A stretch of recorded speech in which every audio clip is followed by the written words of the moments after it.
తప్పని అంటే ఒప్పుకోమని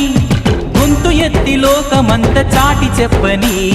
ప్రేమే తోడుంటే నిత్యం మధుమాసం తానే లేకుంటే బతుకే వనవాసం ప్రేమే కలకాలం మన వెంట ఉండి నడుపుతుంది నిండు గోదారి కదా ఈ ప్రేమ